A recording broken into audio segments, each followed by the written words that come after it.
hunger to learn. Hunger to learn. Amen. Kanina umaga, o kahapon pa, habang ako'y nagpe-prepare dito, ay naisip ko na may graduation month, pero in spite na tatanggap tayo ng certificate, di ba, hindi pa rin tapos ang pag-aaral. Tatanggap tayo ng diploma, pero hindi pa rin tapos ang pag-aaral. Hanggang ngayon, kahit na ang edad mo ay 40, 50, 60, 70, 80, ay nag-aaral pa rin tayo at patuloy na matututo sa mga salita ng ating Panginoon. Manalangin po tayo. Abang hinihiling ko po si Brother Marlon na mag-pray, Marlon De Castro na mag-pray sa mga salita ng ating Panginoon. Praise God. Manalangin tayo mga kapatid. Dakilang Diyos na makapangyarihan sa lahat, pinupuri ka namin at pinapasalamatan, Panginoong Hesus.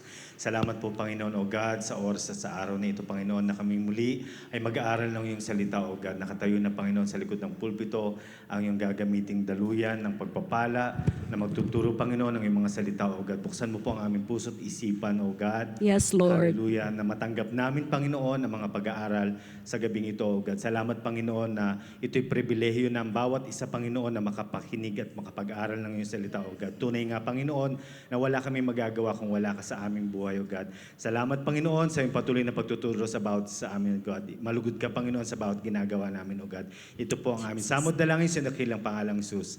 Amen. Amen. Hunger to learn. Sabi mo sa iyong katabi, hunger to learn.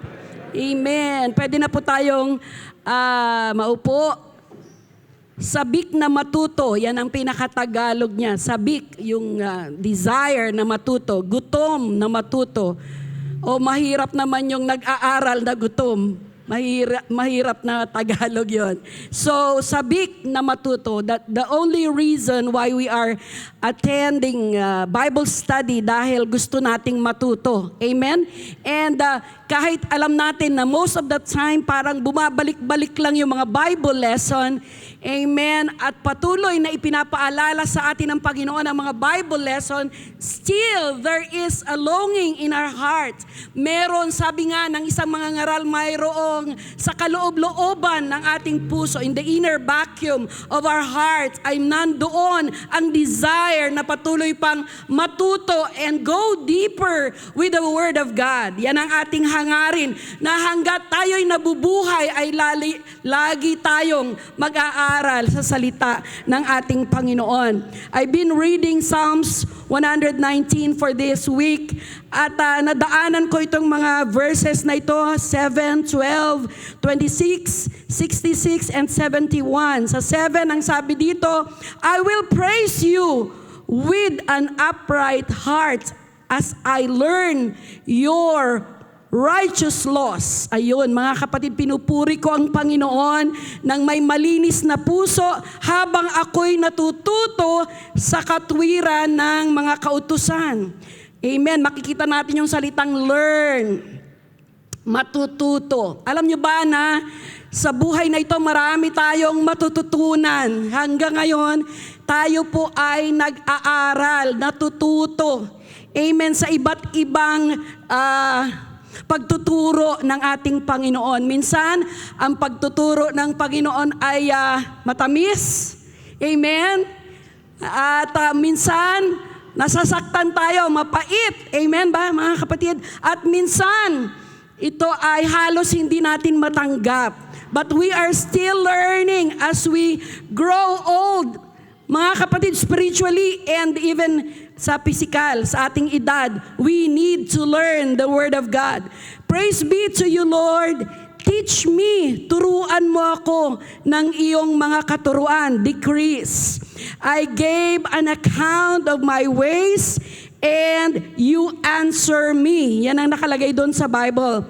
Teach me knowledge and good judgment, for I trust your commands. Teach me, turuan mo ako ng kaalaman, karunungan, tamang judgment, tamang pagsasalita, tamang paghuhusga, tamang pagtuturo, sapagkat ako'y nagtitiwala sa iyong mga pananalita o kautusan. Alam niyo mga kapatid, napakalayo ng pag-aaral sa sanlibutan kumpara sa pag-aaral ng salita ng Panginoon. Kabaliktaran nga usually ang sa sanlibutan sa ating mga natutunan sa salita ng Panginoon.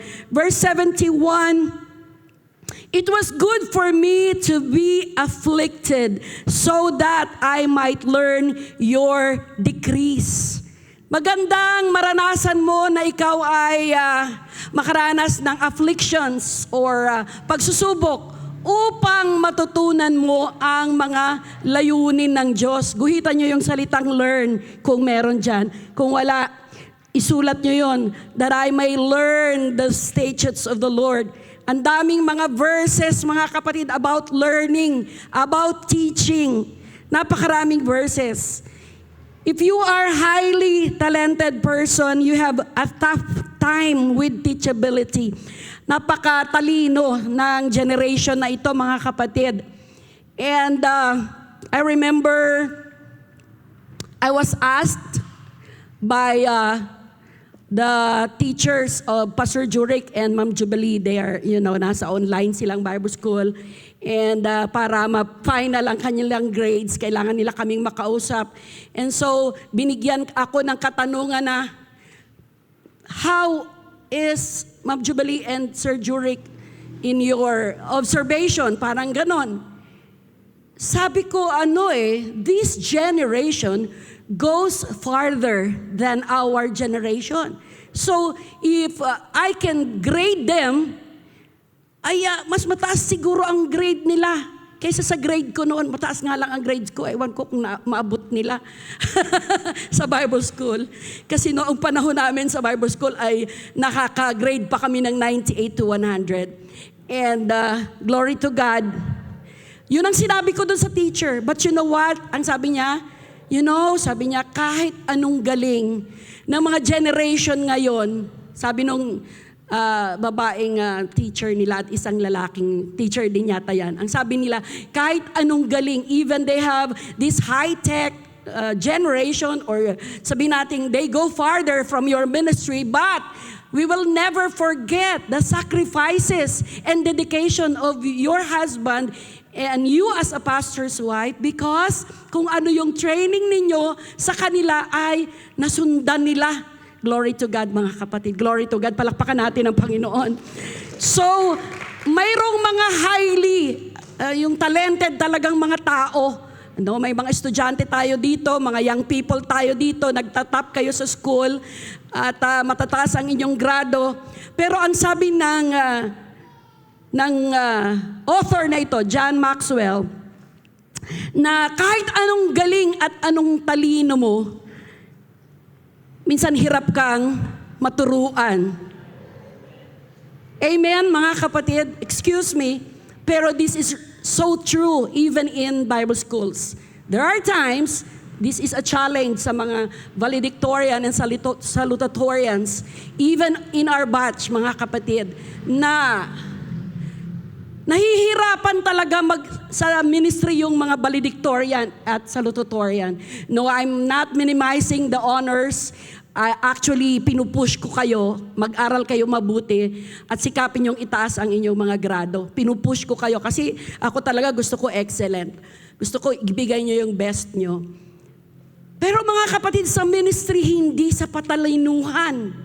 Hindi sa pagalingan ng grades. Even though as a student, we push you to give your best. Kahit mga engineer, kahit mga doctor or mga attorney o kung sino man, ang ano man ang inyong natapos, ang pinakalabanan ay pumasok ka na sa trabaho. Amen. Nakita ko nakagraduate ang mga bata, ang mga anak ko. At nung sila'y nagsitrabaho sa labas, sabi nila, ay ganito lang pala ang kita. Kulang pa sa allowance namin. So totoo yun, mga kapatid, because when you enter that dimension na tapos ka na ng kolehiyo, iba uli ang labanan. Glory to God, mga kapatid. So because talented people often think they know it all. Ang alam mo kasi sa sarili mo, lalo na kung talagang highly talented ka or gifted ka, alam mo na, marami ka nang alam. Yun din, mga kapatid, ang struggle namin sa aming ministry ng ating mahal na pastor. Akala namin, alam na namin O, sabihin ko na, wag na namin, ako. Na akala ko, alam ko na lahat. But then, life will teach you many things. God will teach us many lessons in life na talagang luluhod ka, magbabasa ka ng Biblia, mananalangin ka talaga ng todo-todo para matuto ka. Sabihin mo sa katabi mo, kailangan tayong matuto. And that makes it difficult for them to continually expand their talent. Iba ang matututunan sa libro. Sulat nyo yan, mga estudyante. Iba ang matututunan sa libro, bagamat itong kaharap nyo, hindi talaga ako masaya na hindi ako nagbabasa. Every day of my life, kahit tanungin nyo po si Pastor, lagi po akong may hawak na libro.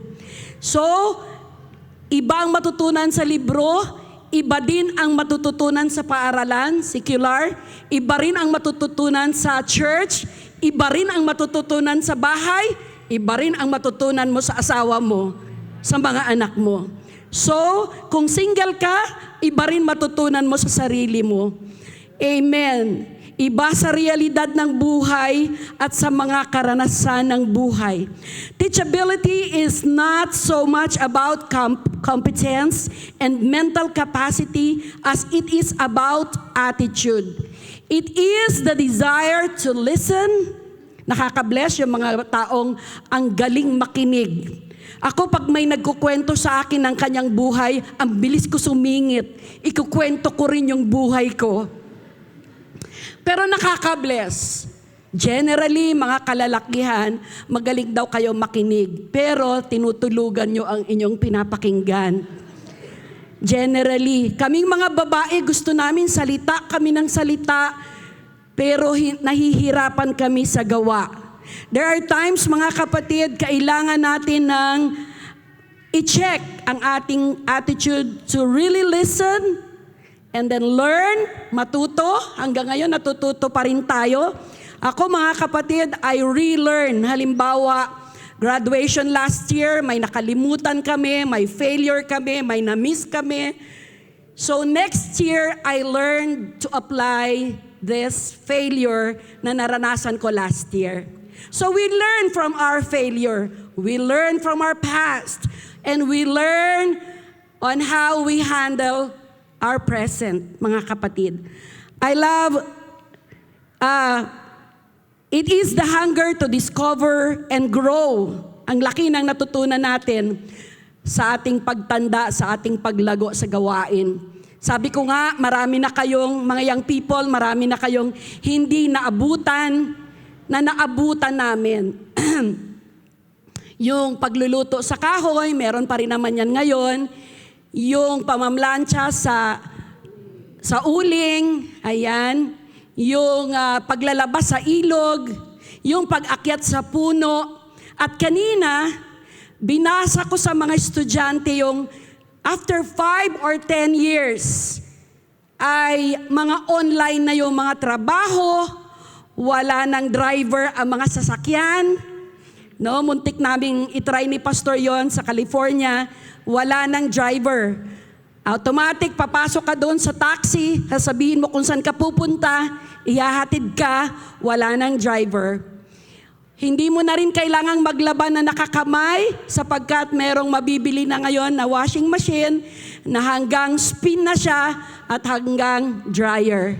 Titiklopin mo na lang. And they are planning to invent isang machine na magtitiklop na rin para sa'yo.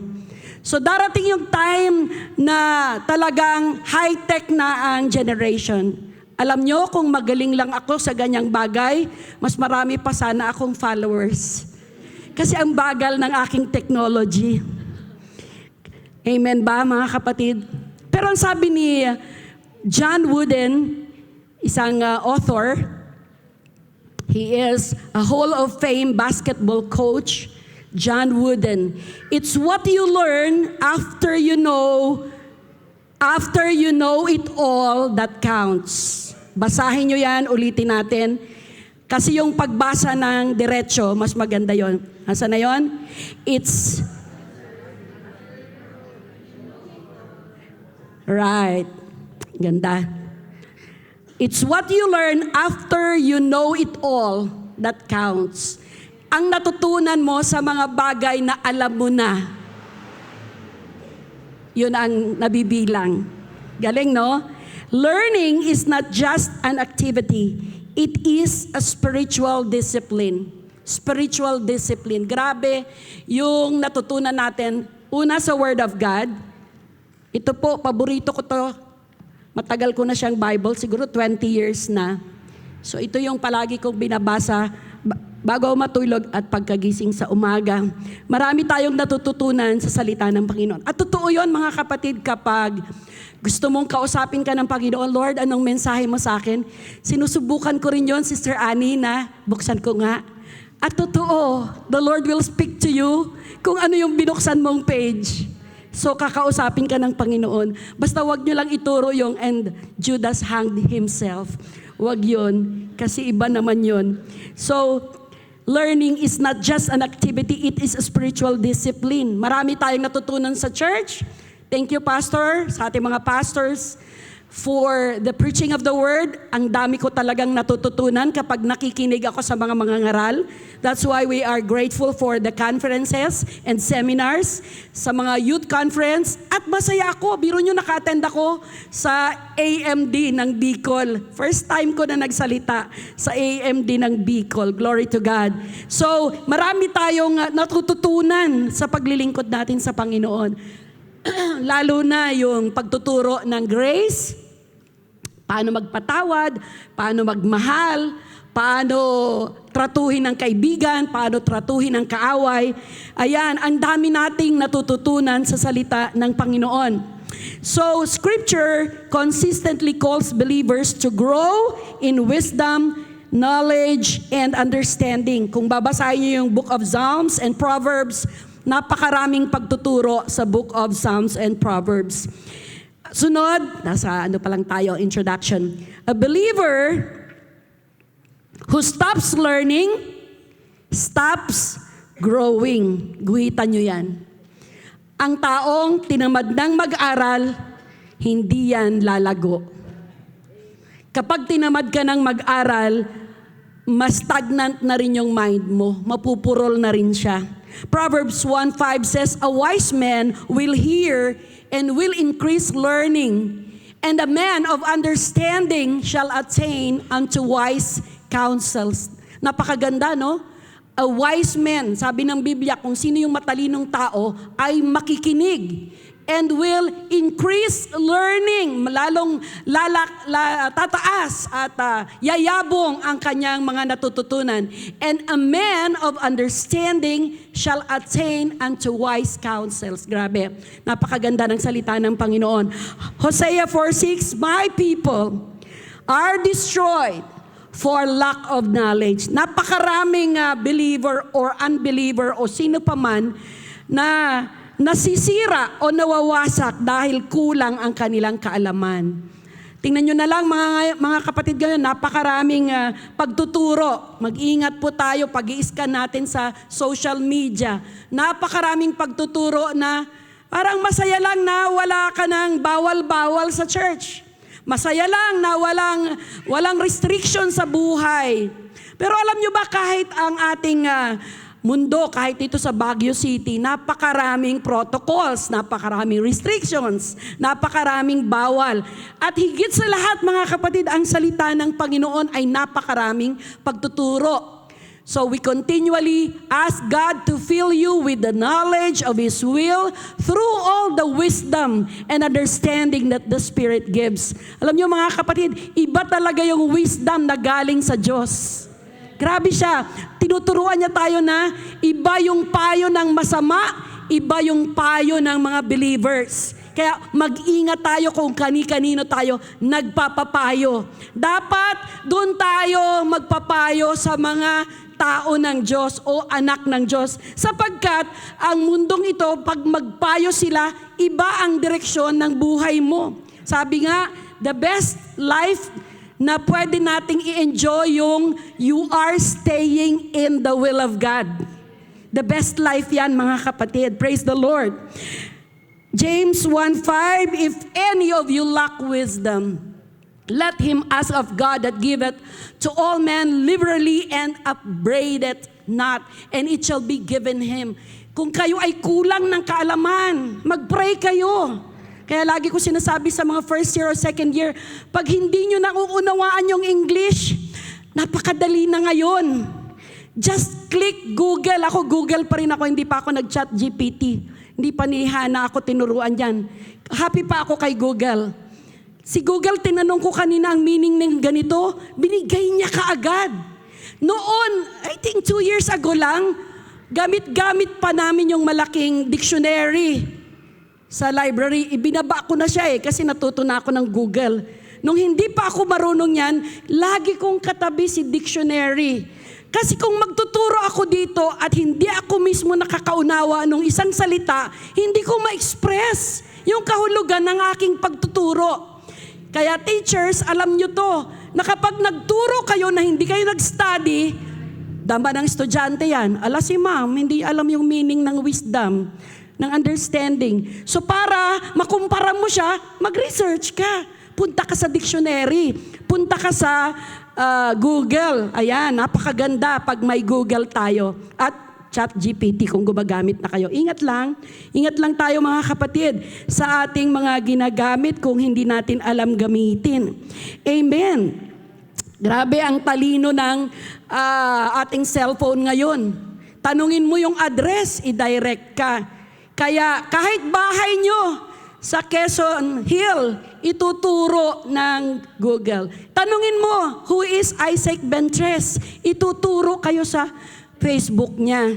Kilalang kilala ka na, hindi ka na makakatago. Napakatalino. Noon, ang dami kong Biblia pag naging study ako. May English, may Tagalog, may Apostolic Bible, may NIV. Paborito naming mag-anak yung nagbabasa kami ng NIV na Bible kasi very simplified yung English. Wala yung thus saith, wala yung kung ano, he that leaneth, the, yung mga ganyan, mga the, thus. Yung simplified English lang siya. So kung gusto nyo ng simpleng English. So estudyante, pag mangangaral kayo, kailangan magbasa. Hindi pwede, bahala na si Lord. Kung ano yung ituro ko dito, yun ang aking ipapangaral. No. Study, pray, research, read more, research. Ang dali-dali na mag-research. Buksan mo lang yung knowledge. What is the meaning of knowledge? Ang bilis niya.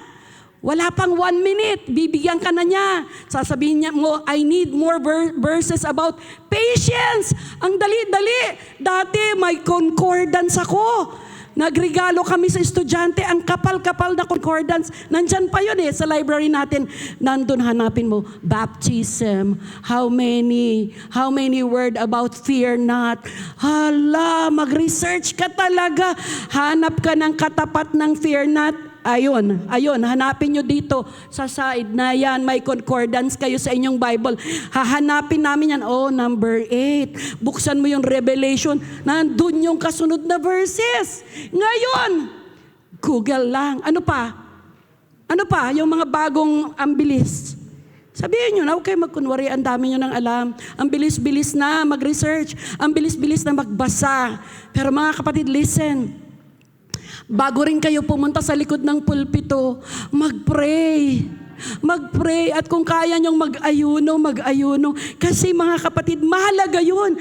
Mahalaga yung ministry natin na nagpipray at nag-aayuno. Amen ba mga kapatid? More than enough talent. Mabilis po yung oras. More than enough talent. Andun pa lang tayo. Human talent can be extraordinary. Napakatatalino na ng mga tao. But talent alone is not rare in God's eyes. What stands out is how it is used and multiplied. Paano mo nagagamit ang mga natutunan mo sa salita ng Panginoon? Figures like Leonardo da Vinci, how natural ability, when combined across many disciplines, can look unmatched. Walang katulad, mga kapatid. Kung tayo ay may alam, may talino, sinamahan mo ng pananalangin, disiplina, pagbabasa, wala yan katulad. Wala yan katulad. Alam nyo, nabibless po ako sa sa ating pastor pagkatapos niya mangaral pag linggo. Pag-akyat, nagbabasa na uli para sa mensahe niya sa susunod na linggo. Basa ng basa, research ng research. Marami kaming binabasang book, marami kaming binabasang mga research. Bago yan pinagsama-sama at ipinagpipray, ito na ba talaga, Lord, ang mensahe mo?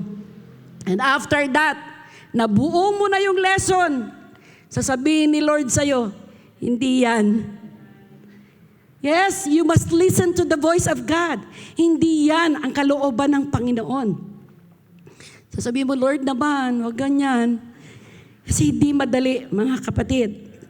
James 1:17, every good gift and every perfect gift is from above. Amen. Coming down from the Father of lights, with whom there is no variation or shifting shadows. Naalala ko yung mga testimony nung unang panahon ng mga unang pastors. Nag-study, nagsulat, no? Ako, generation pa rin ako na nagsusulat. Sinusulat ko yung mga mensahe, sinusulat ko yung mga gusto kong sabihin. Nilalagyan ko yan ng important. Binibilugan ko yan ng heart. Very important. Kailangan masabi ko to kasi pag hindi ko to nasabi, malungkot ako. So, binibilugan ko yan, ini-emphasize ko yan, hina-highlight ko yan. Bakit mga kapatid? Doon ka kinakausap ng Panginoon, doon ka binabago, doon ka tinuturuan. Glory to God. So, hindi lang yan talent na, wow, magaling magturo, English speaker. Wow, ang grabe ng research niya. Pero kailangan mo lagi ang gift na galing sa Panginoon. Anointing galing sa Panginoon. Na tanging matatanggap lang kapag ikaw ay nananalangin, nagbabasa, nagre-research, at patuloy mong pinagkakatiwala sa Panginoon. Palakpakan natin siya. Praise the Lord. Exodus 35:31, and he had filled him with the Spirit of God in wisdom and in understanding. Spirit of God in wisdom, in understanding, and in knowledge, and in all manner of workmanship. And alam nyo mga kapatid, ma-inlove ka talaga pag nagbabasa ka ng salita ng Panginoon. Habang binabasa mo ang salita ng Panginoon, habang pinag-aaralan mo ang mensahe ng Panginoon, lalong napakasarap. Oh, taste and see the goodness of God. At talagang mararamdaman nyo mga kapatid yung manamnam na pagmamahal ng Panginoon. Masarap na pagmamahal ng Panginoon sa ating buhay. Amen. 1 Corinthians 12:46, 4-6, there are diversities of gifts, but the same Spirit. And then, Daniel 1:17, sundan mo lang ako, Sister Pia. God gave them knowledge and skill in all learning. Ayan.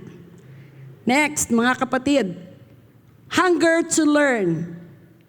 A teachable spirit is more valuable than raw intelligence. Galing mo mag-memorize, ang galing mo magbasa, tama yung grammar mo. Ang ganda talaga pag grammarian ka, alam mo yung paggamit ng is, are, amen, his, her, she, he. Minsan mga kapatid, hindi na natin alam yan gamitin. But a teachable spirit is more valuable than raw intelligence. Kailangan marunong pa rin tayo magpakumbaba kahit anong galing natin. I heard one pastor says, nag-prepare siya, pinag-pray niya, inihanda niya ang sarili niya, at sabi niya, this is good. Ang ganda ng mensahe na to. Para sa church ito. Nabibless ako sa mensahe na to. Pero pagtayo niya sa likod ng pulpit, hindi niya nadala yung notes niya, nawala yung babasahin niya, at nablanko siya. So pagtayo niya sa harapan, umiyak na lang siya ng umiyak. Humagulgol na lang siya ng humagulgol. At ang sabi niya, Lord, speak. Speak to us, Lord. Alam niyo mga kapatid, nag-submit lang siya sa will ni Lord. Siguro nag-preach lang siya ng 15 minutes from his heart. Revival na yung buong iglesia.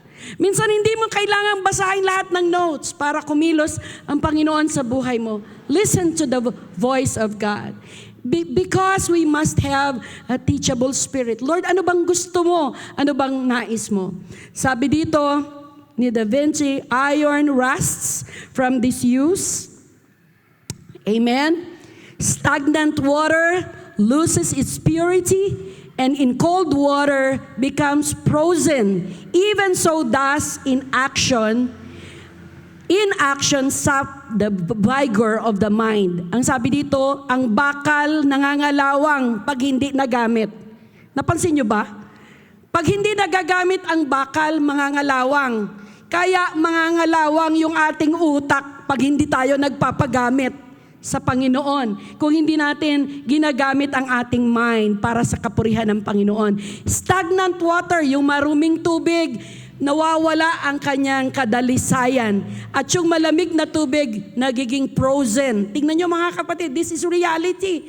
Talagang kapag walang use, kahit anong galing natin. Kaya nga, salamat kay Pastor, unti-unti tayong ginagamit sa ministry. Dahil may mga galing, may mga alam tayo na pwede nating ma-share sa ating iglesia o sa ministry.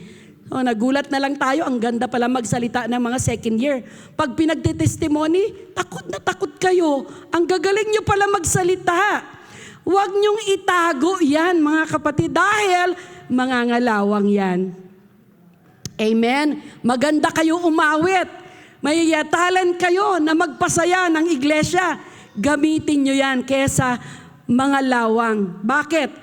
In action, sap the vigor of the mind. Ibig sabihin, lack of activity or engagement, lack of engagement weakens your mind.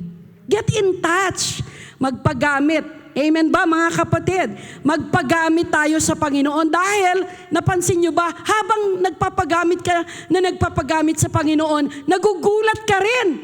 Uy, saan ang galing yung mga wisdom na lumabas sa aking bibig? Nagulat na lang ako, ang dami ko nang nasabi. Bakit? Sa kaloob-looban ng puso mo ay maraming nakatagong salita na kailangang mai-release. Amen ba mga kapatid? Kailangan mai-release. Kaya hayaan nyo lang kami mga babae na salita ng salita para mai-release namin yung aming nasa puso. Pero kailangan din maging maingat tayong mga babae. Huwag natin lagpasan sobra ang ating minagaling, ang ating pagmamagaling. Proverbs 9:9, give instruction to a wise man, and he will be yet wiser. Alam nyo na, pag magaling na tao, binigyan nyo ng instruction at, kaya ko na yan, alam ko na yan. Nagmamagaling-magalingan. Pero kung siya'y makikinig, he will be still wiser. Teach a righteous man.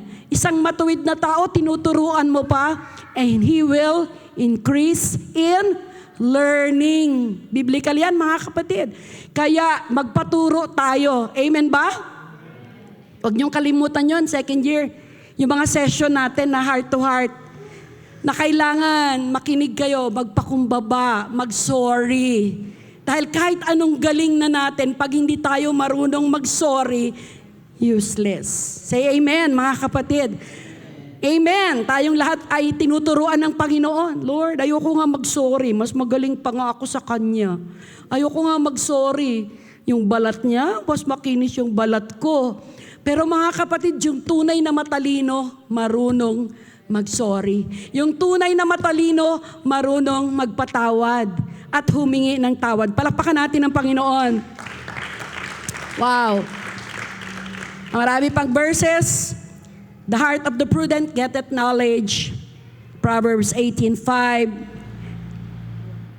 An intelligent heart acquires knowledge.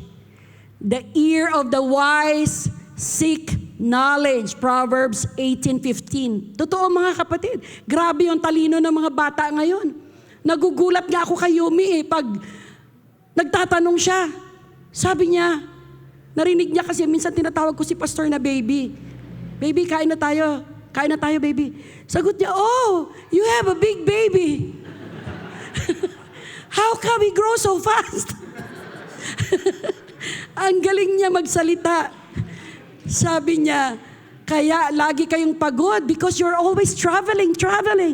At di ba mga kapatid, ang galing ng talino ng mga bata. Hindi tayo pwedeng magtago sa galing ng mga bata. But they must also learn to listen sa ating mga matatanda.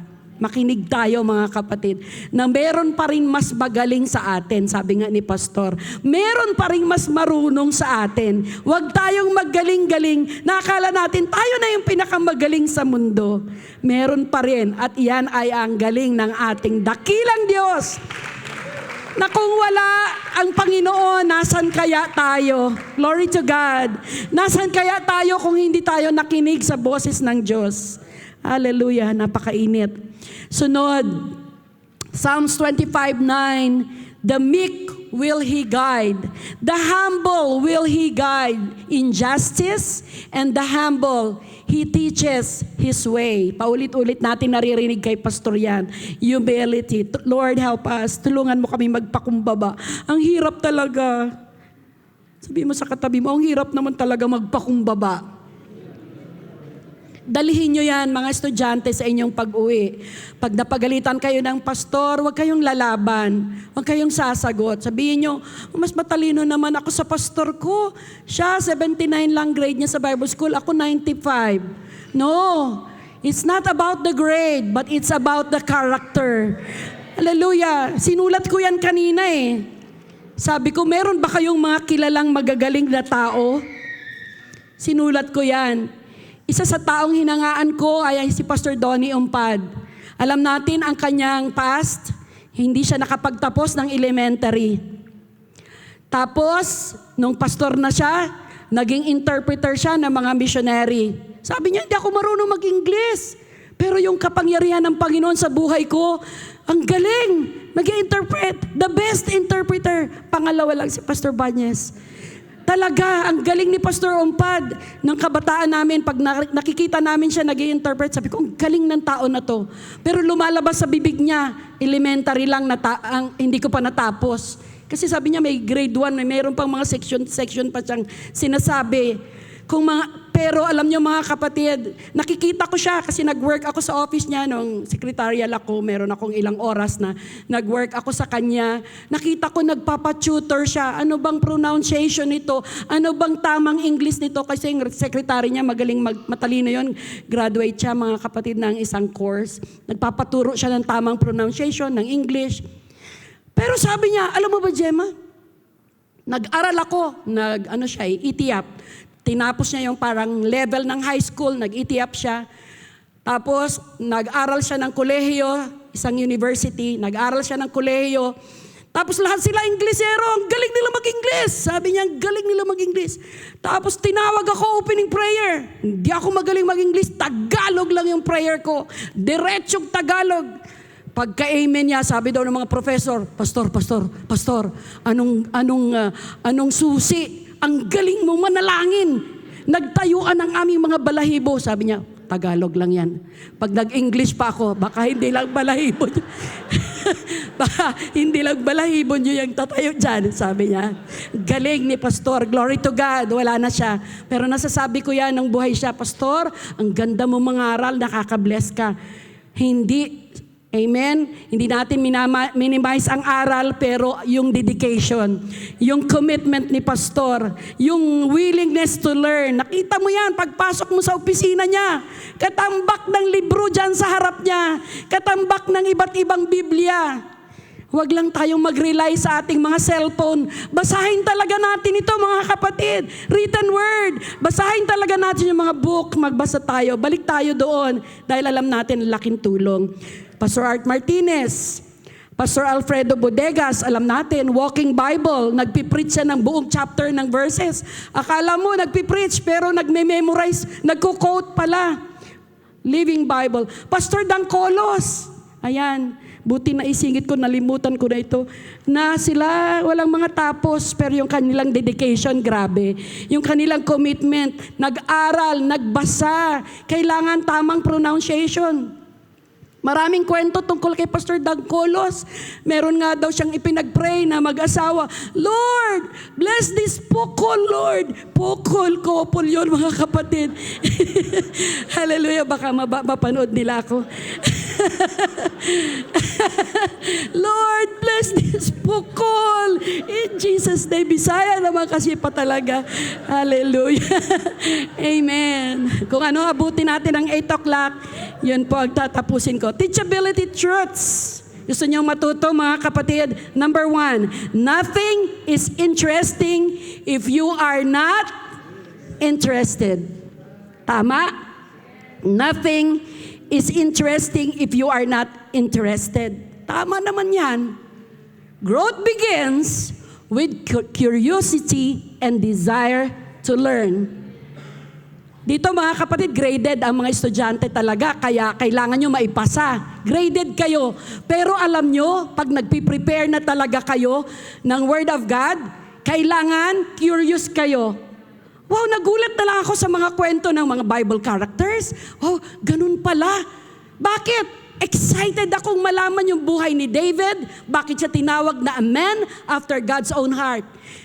Nagdi-discuss pa kami ni Pastor, ayoko siyang tawaging a man after God's own heart. Sabi ni Pastor, Biblia na ang nagsabi. Bakit? Nahulog siya, nagkasala siya, pero tinawag pa rin siyang a man after God's own heart. Huwag na natin yan pagdebatehan, mga kapatid. Biblia na nagsabi. Listen to this, napaka-interesting ng mga story sa Bible. Basahin nyo lang. Basahin nyo lang. Napaka-interesting ng mga nangyari sa babae na naroon sa paanan ni Kristo nung siya'y nakapako sa krus. Grabe no? Napaka-interesting na mga babae rin ang mga nakaalam na wala na siya doon doon sa tomb. Babae rin yun, Pastor. Babae rin yun. Kaya bigyan nyo kami ng karapatan na mangaral ng salita ng Panginoon. Oh, so interesting. Pero nothing is interesting if you are not interested. Number 2, successful people view learning differently. Success depends on humility and continuous learning. Grabe, sabi nga, magsusunog ka talaga ng kilay. Hindi ka magbubunot, magsusunog. Para makatapos ka ng kolehiyo, aral ka ng madaling araw, hindi ka matutulog, basa ka ng basa, memorize ka ng memorize, at pag nakapasa ka na, glory to God, nakapasa ka na. Yan ang pinakakatugunan ng iyong buhay. Maski nga mga attorney, naghahalikan sila pag nakapasa. Grabe talaga, totoo yun. Bakit? Ang mahal kaya ng tuition fee. Ang hirap kaya na magulang ng mga courses na ang mamahal ng tuition. Mapapaiyak ka talaga. Yung iba napapatalon, nagwawala, nagda-dance kahit hindi dance in the spirit. Dahil sa sobrang saya na makapasa. Amen. Success depends on humility. Yan ang biblical, mga kapatid. Lalo kang magpapakumbaba. Lalo kang iiyak. Bakit? Doon mo makikita na natututo ka na. Ang sakit kaya magturo ng Diyos. Naunawaan niyo ako? Bago ka matuto, paluin ka pa sa mga karanasan ng buhay. Teachable people are always open to new ideas. You are willing to learn from anyone who has something to offer. Ang sarap, may mga ngaral tayo more on biblical, yung kanilang mga illustrations, more on Bible stories. Pero alam nyo, blessed na blessed ako. Isa sa gustong-gusto kong mga ngaral, yung sinasabi nila yung kanilang karanasan. Sinasabi nila kung paano sila binago ni Jesus, binago ng Diyos sa kanilang pagkatawag. Kung paanong dumaan sila sa maraming pagsubok, kawalan, halos kamatayan, at doon naramdaman nila yung tawag ng Panginoon. Doon ako blessed na blessed, mga kapatid. So, sasabihin ko na, hindi lang pala ako ang ganon. Gustong-gusto ko yun. Kaya pag ako nagtuturo, more on personal experience, karanasan sa ministry, karanasan sa pamilya, karanasan sa buhay. Bakit? Lahat ng ating karanasan may pagtuturo. Amen. Kahit saan kami pumunta ni Pastor, may pagtuturo sa amin. Nakakita kami ng mga small churches, may pagtuturo. Nakakita kami ng big churches, may pagtuturo. Yung maganda, pinulot namin, dinala namin dito. Kagaya nito, sa Canada to nakita, mga kapatid. Sa US natin to nakita. Yung mga praise team natin, na umakyat sa itaas, sa ibang bansa natin yan nakita. At alam nyo mga kapatid, hanggang ngayon, we are willing to learn. And we must be willing to learn. Amen ba mga kapatid? Number 3. Amen. Learning is a lifelong pursuit. Learning never ends. Grabe. Hindi natatapos. Akala mo magaling ka na? Pag na-inlove ka? Kung sino yung magagaling? Pag na-inlove, ang daming comments ng tao, ang galing-galing nun, dun yun na-inlove. Pangumpango yung babae, excuse me. Bakit na-inlove siya? Ang tali-talino niya, dun siya na-inlove. Huwag kayong magsalita ng tapos, hindi pa kayo na-i-inlove. Amen ba mga kapatid? It's a never-ending pursuit.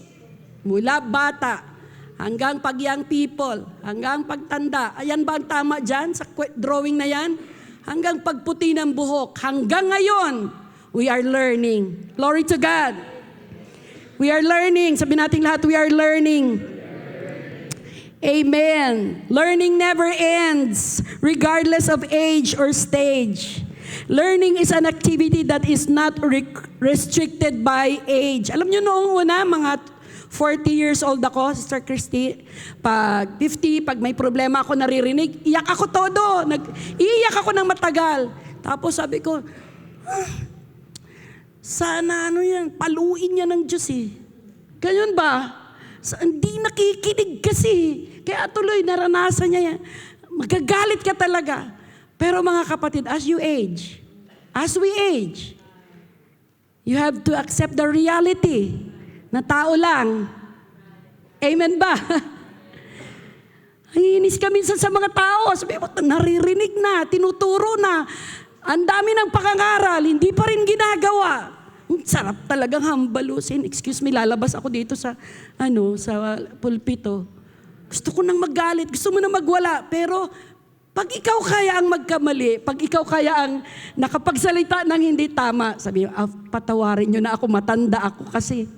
Pero hindi eh. Lahat tayo tinuturuan. Sabi natin lahat tayo tinuturuan.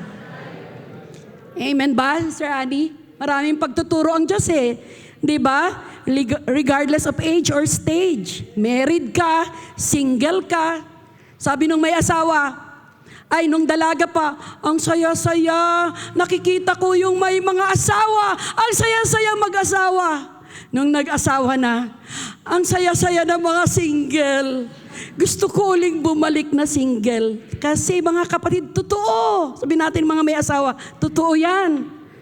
Nangangarap ka may asawa.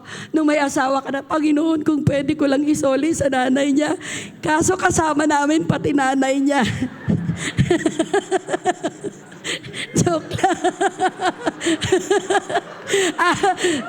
Umunawa ang mga nakakarinig. Okay, mamaya papagalitan ako ni Pastor. Never ends.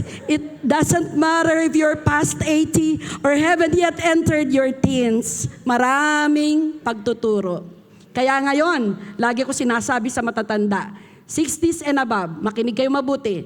Ang laging lugar na namamatay ang mga tao ay sa CR.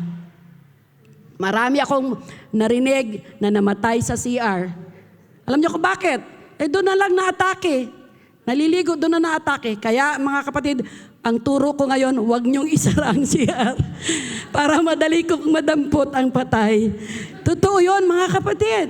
Huwag isara ang CR. Ayan ang lesson ko. Okay, yan din ang turo ko sa mga anak ko. Huwag kayong magsara. Bakit? Pag may emergency sa loob, di ko kayo madampot. Di ba mga kapatid? We are learning.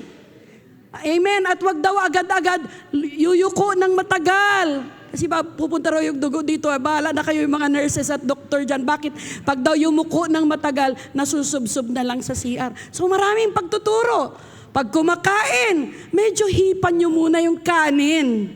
Dahil pag napasok kayo, ayun, napaltusan na yung lips nyo bago nyo iniluwa. Same thing sa pag-aasawa. Bago kayo mag-asawa, magpa-advise muna kayo. Kasi hindi nyo na mailuluwa. Buti nga sa inyo, hindi nyo na tuloy na iluluwa hanggang ngayon. Palakpakan natin ang Panginoon. Malapit na po. Daming pagtuturo, mga kapatid. Sa totoo lang, sabi ko, hindi ko talaga ito matatapos. Makapal ito eh. Sabi nga ni Ma'am Roda, ang haba, ma'am. Pinalis ko na nga sa kanya yung ibang nito. Sige, learning is a pursuit. Every stage of life presents lessons to be learned.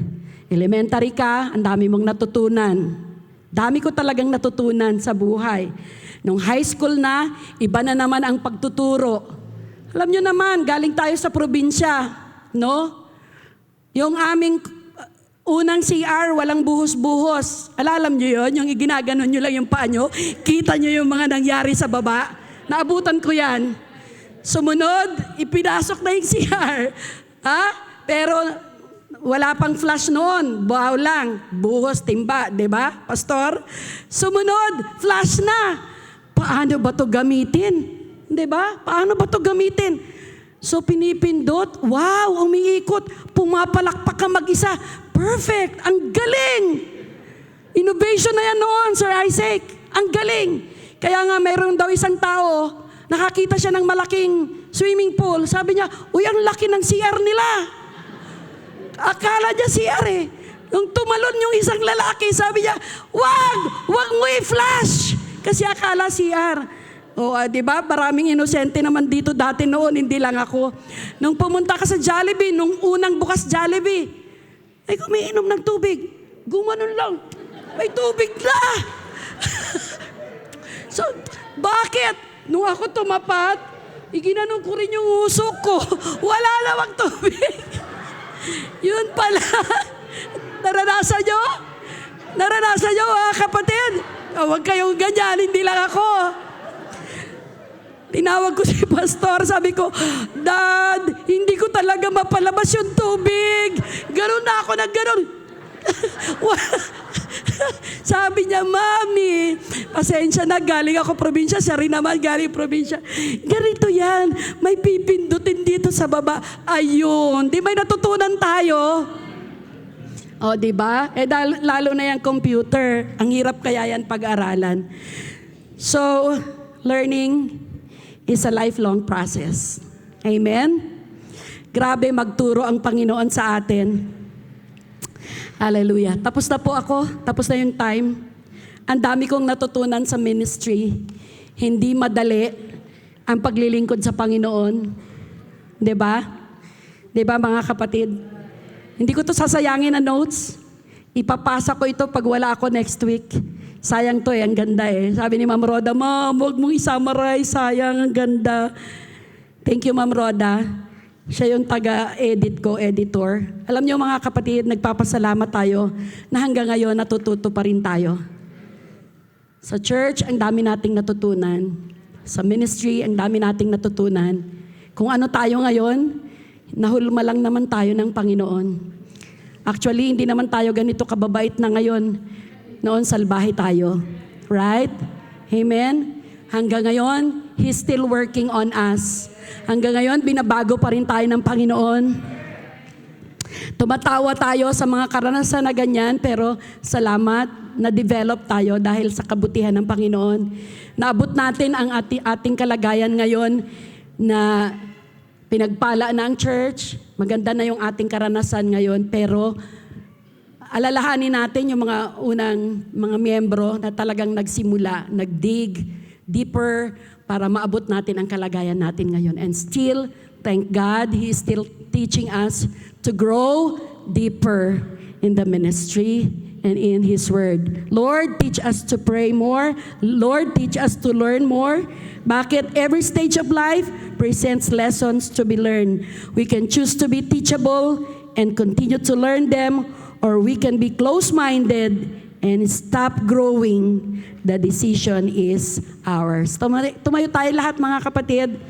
Ano po ako masyado akong time conscious. I thank God na buhay tayo. Marami tayong natututunan na lesson sa buhay. Minsan nasasaway tayo, nasasaktan tayo. Pero isang araw, we will realize na tama si Lord. Alala ko, napag-usapan namin ng isang araw. Sabi ng isang mangangaral, naglakad-lakad siya. At nakita niya yung puno ng pili. Sabi niya, ang laki-laki ng puno niya. Ang laki-laki ng puno niya. Pero yung bunga niya, payat, maliit. Hindi marunong ang Diyos. Hindi marunong ang Diyos. Ang laki-laki ng puno, tapos ang liit ng bunga. Tapos naglakad-lakad siya. Nakita niya ngayon yung baging ng kalabasa. Sabi niya, ito payat. Ang liit-liit ng baging niya. Tapos nakita niya, ang laki-laki ng bunga. Sabi niya, hindi talaga marunong ang Diyos. Laki-laki ng bunga. Ang payat-payat ng baging niya. Di talaga marunong ang Diyos. Siguro kung nagtanong siya sa akin, hindi ganito gagawin ko. Yung malaking puno, malaki bunga. Yung maliit na baging, dun sana yung pili nuts. E ngayon habang naglalakad siya, bumalik siya dun sa may pili. Pag tingala niya, may nalaglag na pili. Sabi niya ngayon, matalino ang Diyos. Ang galing ng Diyos. Kung kalabasa yung nandun sa taas, at yun ang nahulog sa mata ko, patay ako ngayon. Hindi ba kayo nagpapasalamat na matalino ang Diyos sa ating buhay? Woo! Lord, napakabuti mo, Panginoon. Napakabuti mo. Ang dami mong pagtuturo sa aming buhay. Na kung wala ka, Panginoon, nasan kaya kami ngayon? Glory to God. So this is your last Wednesday, first year and second year. I hope you have learned something from the Bible school this year and your last year. I hope you will apply one day at a time, one step at a time, all the lessons you have learned. And i-apply nyo lang ito, magugulat kayo after 10 years, after 20 years of who you will become. And we will look up to you and say, look what the Lord has done. Puntahan nyo na lang ang buhay ng inyong mga pastor, kung ano sila ngayon, at kung ano sila noon, mai-compare nyo ang inyong mga sarili na ganun din silang nagsimula. Na halos wala din silang nagawa pa, pero look what God has done in their ministry. Mga kapatiran, look what God has done in your life. Kung paano ka tinuruan sa iba't ibang karanasan ng buhay, kung paano ka tinuruan sa buhay may asawa, may pamilya, may mga anak, at iba't ibang karanasan ng buhay. Thank God! Thank God for His keeping power. We are still learning. And we are still growing. Taas ka natin ang ating mga kamay, mga kapatid. Tulungan mo kami, Panginoon. Sige, tulungan mo kami, Panginoon. Sige, kausapin natin ang Panginoon galing sa ating mga puso. Hanggang ngayon, nagtuturo ka sa amin, Panginoon. Kung wala ka, nasan kaya kami? Salamat, O God, sa napakasarap na fellowship. Salamat sa pagtuturo mo. Salamat sa paggamit mo, Panginoon, sa iyong anak. Patuloy kami nagpapakumbaba sa iyo. Sa aming mga sarili, wala po kaming maipagmamalaki. Kung wala ang mga pagtuturo mo, siguro wala kami sa kamay mo hanggang ngayon. We are what we are today because of your grace and mercy. Salamat sa pagpapatawad mo. Napakaraming panahon na nadapa kami, nagkasala, nagkamali, pero pinatawad mo kami. Salamat sa mga magulang na nag-sacrifice upang makapagtapos ang mga anak. Salamat sa mga leaders nag-invest para sa ministry. Salamat sa patuloy na pagtuturo mo sa bawat isa sa amin. Thank you so much, O God, for everything. We are what we are today because of your grace in our lives. And we honor you for your love and mercy and forgiveness. Help us to share this love, O God. Hindi lamang dito sa iglesia mo, kundi sa mga kamag-anak, mga mahal sa buhay, sa aming community. And help us, O God, to continue to trust and learn from you, O God. We love you, Jesus. In Jesus' name we pray. Amen. Palakpakan po natin ang Panginoon. Habang umaawit tayo, mga kapatid, magbigay